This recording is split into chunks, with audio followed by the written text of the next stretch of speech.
People seem to relate as much to Chasing Pavements as they did to Someone Like You and stuff like that. So I don't feel like the reaction from the crowd has changed that much. Obviously, there's a lot more fans, but they seem to have the same reaction to me as the fans that I had on 19 as well, you know, from day one. Yeah, I mean, just in general, it doesn't matter where the last show was that I did, it's been years, so I am nervous and I'm going to be a little bit kind of rusty and stuff like that, so I'll probably just talk forever, which would be really annoying for everyone else, but for me it will settle me. The reaction to Hello blew my mind. I was hoping for some kind of reaction, but not at that level. I never ever expected in a million years that people would react like that to me coming back or to any piece of music I've ever made. That was the first time that's ever happened. Yeah, when I wrote When We Were Young, and I just loved it immediately, and it's just definitely is my favourite song I've done, I think.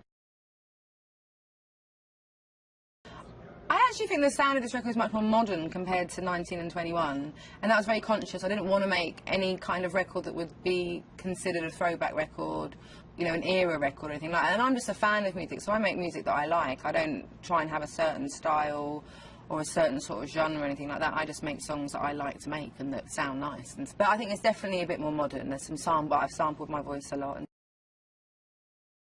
Well, I wanted to play Radio City, but obviously I'm not on tour, so I wanted to do a show. I would have loved to have done shows everywhere, but I just wanted, you know, I was here and I wanted to show this is a venue on my kind of bucket list of places to play that I hadn't yet played.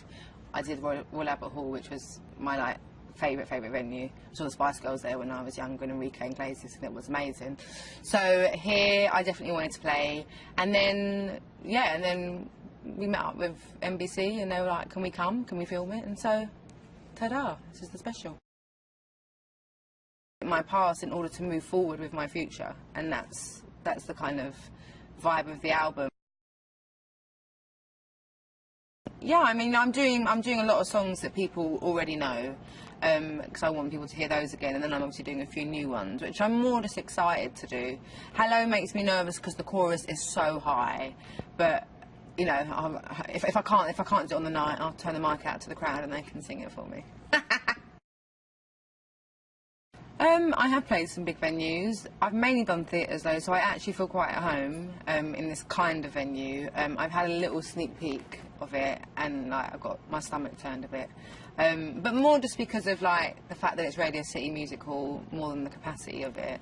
It's going to be my fans in it who I'm dying to see because it's been years. So I'm excited. You know, I'm nervous, but I think it's good to be nervous. Puts you on the edge, which is good, I think. From myself, not really from anybody else. And I also felt like it was now or never. I felt like I wanted to put the album out earlier, but I just didn't feel like it was the right time. I didn't feel like the record was good enough. I didn't feel like I was ready. And it kind of felt like if I go any further than this, it might be too late, like, you know, to come back with anything. So yeah, I was feeling the pressure, but I couldn't have done any better than I've done with this record. So I did my best. And because I'm convinced that I did my best, that's why I'm happy for people to hear it now. I feel like the audience are like, it's like 50-50. It's the audience and the artist or the band that makes a show great. Like, the audience are really important to making a show great, because they have to be interested, but they have to, like, they're the ones that have the emotion, you know. And you see, especially playing, obviously this venue is huge, but it's not an arena, so you can still see a lot of the people in the crowd, and you see it in their eyes what the songs means to, you know, what it means to them, and you know, and all the men that get dragged along, like by their wives or by their husbands and stuff like that, and they're just like, you know, by the end they're like crying their eyes out. It's the most satisfying thing ever.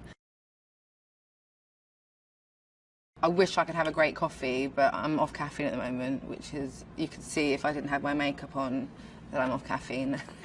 And what else do I do? I mean, it's not such a New York thing, but pancakes all day long. Yeah. The entire inspiration of 21 happened in New York. The entire inspiration for it. So that's probably the biggest thing that's ever happened to me in New York. But I turned 21 in New York as well. I played the Roseland on my 21st birthday. Well, I guess it all circles around 21, yeah.